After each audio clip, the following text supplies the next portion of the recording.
I didn't speak until the boardroom fell silent. The shareholders shifted in their leather chairs, the projector's light flickering across their polished faces. My uncle, Marcus, cleared his throat and smiled, the kind of smile that hides fear under teeth. He thought the vote was his. He thought this empire was still his. That's when I stood. Every eye snapped toward me like I had broken some unwritten rule. Maybe I had. My voice was steady, deliberate. Before you decide on the future of this company, I said, there's something you need to see. Marcus's jaw tightened. My cousins, all three of them, exchanged smirks.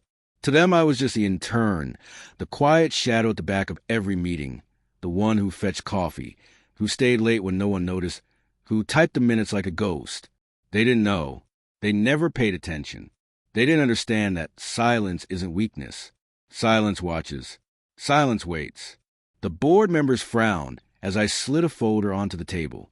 Inside, contracts, receipts, purchase orders, all signed, dated, and notarized. Every document proved the same truth. I wasn't just an intern. I was majority shareholder. I owned them. But let me take you back. When I was 13, my father died in a plane crash. At least, that's what they told me. Marcus, his younger brother, stepped in almost immediately, not to comfort me or my mother, but to claim the company. My father had built it from nothing. Steel, sweat, and sleepless nights. But Marcus? He was a vulture. He tore into the company like it was a carcass, stripping it of resources, inflating his own salary, gifting contracts to his friends. Everyone clapped at his speeches, called him visionary. I called him thief. Of course, I never said it out loud. Not then. My mother, crushed by grief, retreated into herself. Bills piled up. The house grew cold, and I was left to figure things out. Marcus offered us support, but it was crumbs. Enough to keep us alive, never enough to stand. He wanted us dependent, powerless, and it worked for a while. I took an internship at the company when I was 19. They laughed behind my back. Marcus introduced me as the charity hire, smirking like he'd done me a favor. My cousins ignored me completely, except when they wanted coffee or copies. But I was watching. I sat in meetings, scribbling notes like a dutiful assistant. They didn't notice that I wasn't writing their words. I was mapping their weaknesses. Marcus loved risky deals, the kind that glittered on paper but rotted underneath. Elise's daughter siphoned company funds for personal trips and branded it client relations. Daniel, his eldest son, manipulated supply contracts, pocketing kickbacks. And Jonah, the youngest, lived like a celebrity, posting photos with luxury cars the company technically owned. They flaunted. I documented. Years passed. I studied at night, learning finance, corporate law, accounting. I built relationships with people they dismissed, the janitors, the drivers, the assistants, the ones invisible to power. And invisible people talk. Slowly, I pieced together a mosaic of fraud, embezzlement, arrogance. My family wasn't running an empire. They were looting it.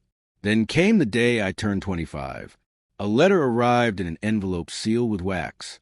It was from my father's lawyer, a man I barely remembered. Inside was a clause of his will, one Marcus had conveniently misplaced. It stated that upon my 25th birthday, all of my father's shares in the company would legally transfer to me. 49%, nearly half. I didn't tell a soul. Not my mother, not my friends. Instead, I kept playing my part, the quiet intern, the afterthought. But behind the curtain, I was moving. First, I bought out small shareholders who were tired of Marcus's empty promises. Then, I acquired options silently, through shell corporations, piece by piece. By the time the annual meeting rolled around, I wasn't just holding my father's 49%. I was holding 62%. Enough to own them. Enough to end them. Marcus never saw it. He was too busy throwing galas. Too busy faking stability, while the company's debts ballooned.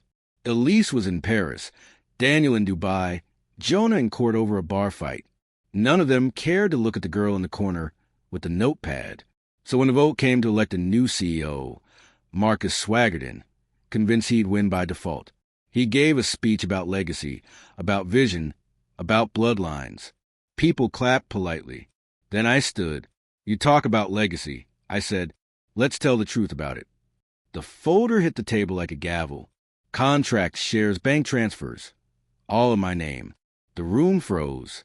Marcus blinked. Elisa's jaw dropped. Daniel's smirk vanished. Jonah actually laughed until I pushed forward the notarized declarations. The laughter died in his throat. I hold 62% of this company, I said. The vote isn't yours anymore. It's mine. The silence was absolute. You could hear the air conditioning hum. Marcus tried to recover, puffing out his chest. This is a trick, he spat. A stunt. But the chairman leaned forward, glasses glinting. It's not, he said. These documents are binding. And just like that, the empire shifted. My cousin stared at me as if I'd grown fangs. Marcus's face turned the color of ash. For the first time in my life, I saw fear in his eyes. After the meeting, they didn't speak to me. Not that I cared. I wasn't there for reconciliation. I was there to dismantle the illusion. Within weeks, Marcus resigned under pressure. His assets were frozen pending investigation. Elise disappeared from the headlines. Daniel was indicted. Jonah's Instagram went dark.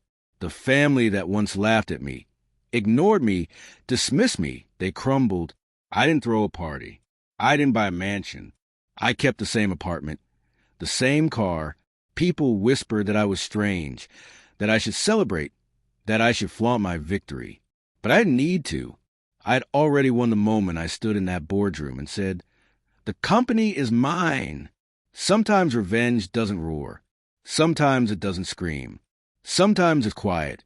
A folder sliding across a table, a signature on a contract, a steady voice in a room full of doubters. And sometimes the loudest sound in the world is silence.